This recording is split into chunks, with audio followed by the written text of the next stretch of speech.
What is up everyone, and welcome to some more F1 23 League Racing, and we are here for round number 7 of the Streamers & Co VRL, and we're going to be at the Japanese Grand Prix.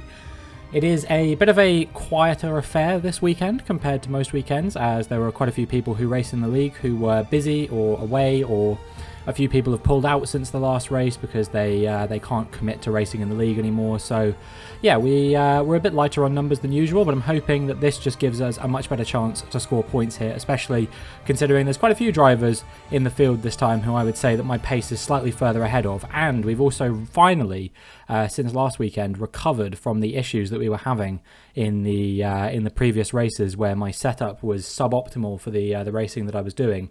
And I'm hoping that we will be able to be a bit more competitive with a slightly faster setup here, especially when you compare that to Austria, where things were just, you know, absolutely terrible for us, really slow. This time out in Japan, I'm hoping that things will go well. And for those of you who perhaps aren't as familiar with my league race videos, but watch my team videos a lot, you'll know that Japan is one of my strongest tracks in my team. So I'm hoping that will translate into some pace here in the league racing as well. So our first flying lap of qualifying, it puts us P2 initially, 7 tenths behind Lewis, and I was thinking to myself, damn, that's actually a pretty good lap, all things considered, and hopefully we will be able to continue improving on that. I definitely felt like there was more pace in the car, and lo and behold, we found it in Q2, in our second lap of qualifying. There's only one qualifying session. We did lose a little bit of time through the final chicane, so we only improved by 5.5 tenths in the end, but we end up going ahead of both Phill and my teammate Anto as well, who definitely probably has a bit more pace in him, you would have to imagine. And then on our final flying lap, we were sort of even through the first few sectors, and the final sector was where we had the improvement. But then I got onto the curb and onto the grass a little bit going into the hairpin, and you can see that has cost me almost a full second worth of time. So the improvement not going to be here for me, and I think we're going to have to settle for wherever this time that we've done here puts us. Currently P7, Phill and Jermaine just ahead of us. We definitely could have beaten them if we'd have finished that lap. There was definitely at least 2-3 tenths of improvement in there. I think that we could have been on for P5 there. But at the end of qualifying, after everything is said and done, it is P9, unfortunately, which is not really what I was hoping for. I definitely feel like I could have out-qualified Phill and Jermaine there, but yeah, no cigar, unfortunately. We probably didn't have the pace to get among Bjarne, Lewis, Anto, Liam there. Maybe just about Liam, but yeah, it doesn't matter that much. Hopefully we can just make our way through the field. You can see that it was Alex on pole from Reg, and then, like I said, Bjarne, Lewis, Anto, Liam, then Jermaine, Phill, myself. Costa rounds out the top 10, and it is RC, Mike, KK, and Martin, who only set a time on wet tyres, interestingly. It was definitely intermediate conditions, so not sure what the rationale was there. But anyway, we will see what we can do now as we get into the race proper. First and foremost, the order of the day is, of course, the strategy. See what we can do. I wasn't sure whether to start on the softs or the mediums. I initially planned to start out on the softs, but then I changed the compounds over to start on the mediums instead. My reasoning for this was that I thought, you know, maybe it would be nicer to go a bit longer and then try and push hard at the end. But then I remembered what this league is like, and that there are quite often early safety cars and whatnot. So I thought, okay, maybe we'll start on the softs and we'll try and change tyres partway through the stint instead. So I opted for this strategy. It was going to be 7 on the softs and then switch over to the mediums and do 12 on the mediums. However, you'll see there that I accidentally selected the alternate strategy instead. So it's actually selected as soft hard, but we'll probably end up doing soft medium depending on what we think. And we'll see what we can do as the lights come on and the lights go out, and we've had a decent getaway here. I think Jermaine a little bit slow away from the line there. Already Liam and Anto battling away up in front, and Jermaine will have to settle in for P7 there. We're just behind Phill, but can we try and send it around the outside of him through turn 2? Yes, we can. All the way onto the curb, just stayed on the track and used the full width of the track to get ahead of the league owner, Phill Skills, and now we will see if we can get ahead of probably our championship rival, you would have to say, Jermaine, in terms of position, in terms of overall performance, and in terms of league attendance. Me and him are probably quite close. He currently sits 12 points ahead of me in the championship, you know, in no small part due to the lack of good setup in Austria, the absence that I had in the Portuguese Grand Prix. I was away on a family thing that weekend, so I couldn't race, and also the crashing into the safety car at the French Grand Prix, which the less said about that, the better, quite frankly. But we're here in Japan, and hopefully we'll be able to make a good recovery here Definitely there is a top 6 drivers here, but if there's any chaos, any sort of contact between any of those guys, then we should be able to break in to the top 6 and record our best finish of the season. But first and foremost, we need to get ahead of Jermaine here, but I don't want to burn too much battery too early. So we were closing him down when we were burning the battery, and then he started pulling away a little bit as soon as we stopped burning the battery there. We're going to try and go up the inside of him, and he actually hits us a little bit there, turns in on us, wasn't expecting us to go for the move, and we get pushed across the corner, and that is our first track limits warning. So we've got to be careful not to get too many more of those, or it will be a 3-second time penalty if we accrue 3 or more of those. And once again, very close to Jermaine going through the first corner there, but he is still marginally ahead. Jermaine, very, very, very tough defender. You know, you're going to have to really wake up quite early to get ahead of him, because he will defend with every inch of his life, and that is what we're seeing here today as Jermaine holds on to P7, creating a bit of a gap for his teammate to start breaking away from us as well. Liam almost 1 second ahead already, and yeah, we're going to see if we can get ahead of Jermaine there. Into Degner 2, we make a bit of contact with Jermaine, and now we've pulled alongside him actually, so this is a potential opportunity for me to overtake him. But it wouldn't have felt right having made the contact. Fortunate not to get any damage. I don't think Jermaine got any damage either. We got attacked by Phill up the hairpin actually, but him having the inside line is going to mean that his exit from the corner is a bit slower than ours. We burn a bit of battery to stay ahead of him as well, and we're going to try and take the fight right back to Jermaine through Spoon if we can. And it seems like these guys are struggling a little bit through this corner, because you can see that Phill has lost quite a lot of time to me through Spoon, and Jermaine as well. I definitely could have taken that corner a bit faster had he not been you know, kind of directly in front of me. I feel like I could have closed him down a bit better. Through 130R, we're now going to try and go for a move, but Jermaine again almost pushes me off track there. Wasn't expecting me to be alongside him, and I mean, I backed out of that because I didn't want him to crash, but I knew that if I had stayed put, he would have almost certainly crashed himself out there. So Jermaine, if you're watching this, you can count yourself a little bit lucky that I am rather generous today.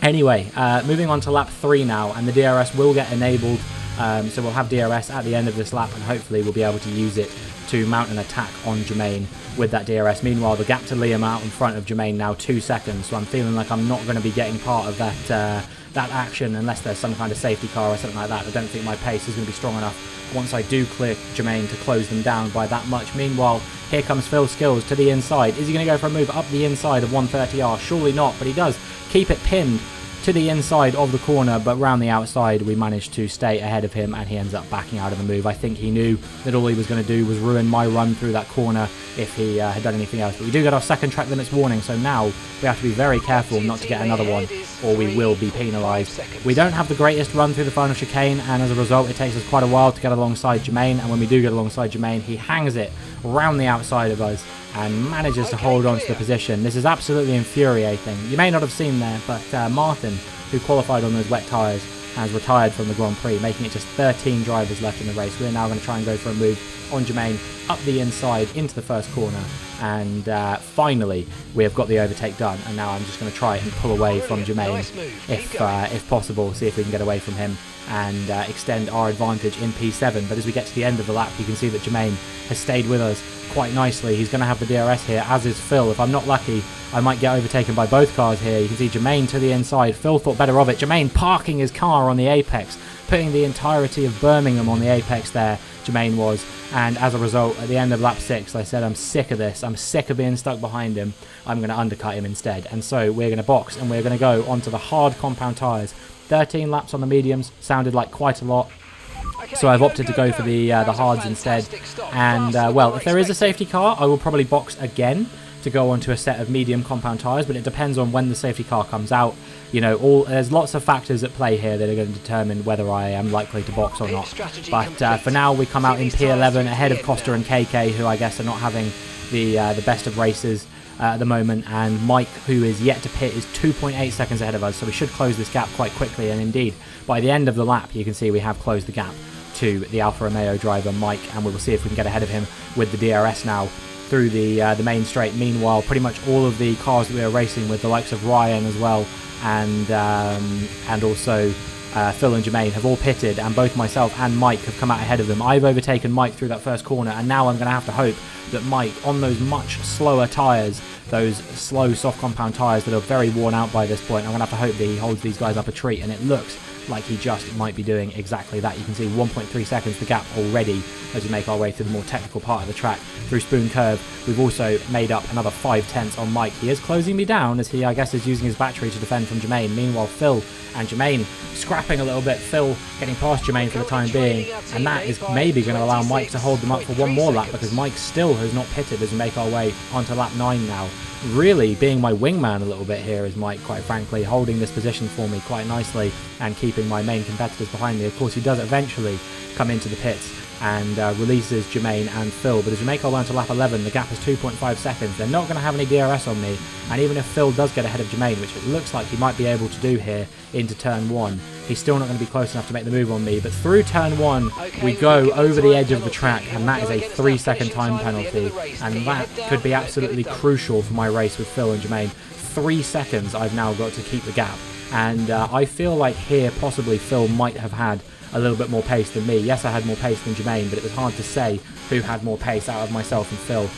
Based on the evidence of this lap, it certainly seems like it's him, as he's gained like 3 or 4 tenths on me this lap, and through the final chicane he's gained a bit more time as well, although actually I think I've had a slightly better exit there, and that might allow Jermaine back into the fight with him as well. We'll keep an eye on that gap as I'm just cruising here a little bit. I think that Jermaine might go for a move here, and indeed you can see into turn 1 he has done exactly that. We've gone quite wide into turn 1 and we've gotten away with it, and that you might see is a yellow flag, and it's a spin for Phill. He made a bit of contact with Jermaine, and that has basically put him out of the running. You can see as we make our way onto lap 17, a big jump now, but nothing really happened during that time. You can see that that Phill is 8 seconds down on us, not likely to get within that penalty range of us.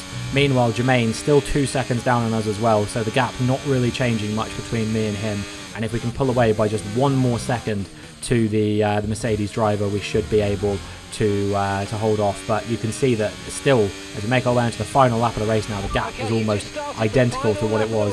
RC has retired from the race, the Haas driver. He had a bit of a spin, felt like there was no point continuing as he wasn't going to get back into the points. Me and Phill thought that was actually pretty likely that he would get back into the points, because he was still ahead of KK, and I think at this point Costa had actually disconnected from the race.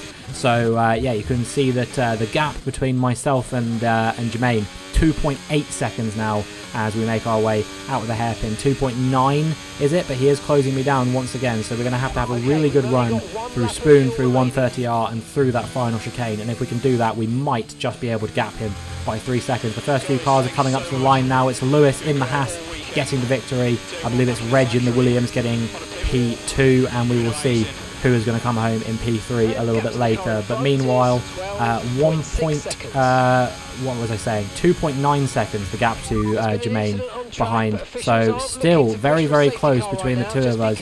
And as I make my way through the final chicane, I'm going to burn all the battery to the line to see if we can hold him off. It doesn't look like the gap's going to be quite big enough, but I think he may have messed it up through the final chicane, and the gap in the end, 3.044 seconds. We just stay ahead of Jermaine, and that is going to be well, it says P6 in this race. That was because Alex disconnected from the race basically immediately after it happened. A little bit frustrated he was not to be able to pass some of the drivers who were around him and get the win. So yeah, he basically left straight away. But it is a P7 for us in the final classification is what it will end up being. You can see here, this is Lewis getting that P1, Reg P2, and it was actually Liam in the end who got that P3. So a great result for the Mercedes driver. He struggled for form a little bit this season, and finally he's managed to come good with a podium here in Japan. A bit of a different podium to the one we're expecting. Yes, Lewis is usually up there, but you would expect to see the likes of Alex and Ryan and Anto and people like that on the podium. Dustin as well. Dustin and Ryan, of course, not in this race, but a few unfamiliar faces on the podium perhaps. And here is the final classification for the entire race. You can see it was Lewis from Reg from Liam, and then Anto with a great P4.